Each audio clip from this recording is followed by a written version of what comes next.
Who doesn't like a crispy potato? But the key word in that phrase is crispy. I'm going to show you how to make super simple potatoes. I don't even have to cut them, but the technique is the most important part of these to get them that nice crispiness that we're all looking for breakfast or dinner or any kind of side dish. Very simple ingredients. I have some baby sage, some chives, and yes, a whole lot of butter. Here's the thing about boiling potatoes or any kind of root vegetable. You want to start off with cold water because you want the product to get to temperature together so it's not so mushy. So I got some cold water. Potatoes go in. You want to make sure they're covered. And I want to hit it with some flavoring, some salt. Salt goes in. Very starchy, you want that salt to get some flavor. And then go ahead and kick up the heat. And you want these things to boil. Depending on the size, could be 15-20 minutes. All right, these are looking really good. I just want to test one. It's really, really hot, really soft. Don't do this at home. Use a fork. I can't feel my fingers. Totally fork tender. So let's go ahead and take them out. All right, cool. These things are gonna steam out, which is what we're looking for. We want them to dry out. Pan's nice and hot. I'm gonna show you what I mean about drying them out.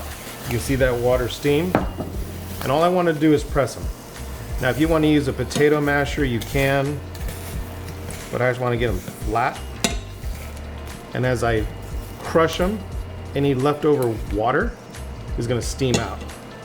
And what I like about this little method right here is it stays together in the skin, but you can see it mush inside.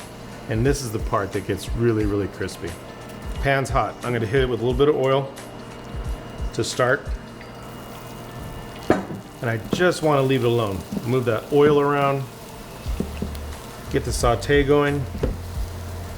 And since these are already cooked, we're looking to get crisp. So don't move them around, don't flip, don't scrape.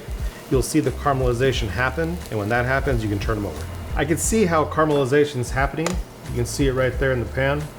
And if I give this a little turn, you can see it's starting to get a little brown. So this is where I'm gonna add my butter. I wanna do it in stages. I'm just gonna help this brown. Also, what's nice about butter is if they're sticking with the potato, this naturally releases it. A little animal fat. A little bit of a shake, and as you can see, they're moving. I just want to move this around, and this will help the caramelization process and give us a lot of flavor. Just kind of flip them over. You can use some tongs. And it's kind of what we're looking for right here. Nicely brown. We'll add more butter. And when I throw this butter in, I'm gonna go ahead and throw my sage in. Just want to get some flavor. And once this butter hits the bottom, it's gonna bubble up and give me that sage butter I'm looking for. I'm also gonna start my seasoning. So a little bit of salt and a whole lot of pepper. All right, let's check these out. Some color, some Crispies.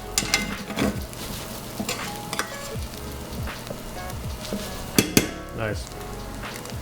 All these little bits right here is the milk solids and the inside of the potato. And that right there is like a lot of flavor.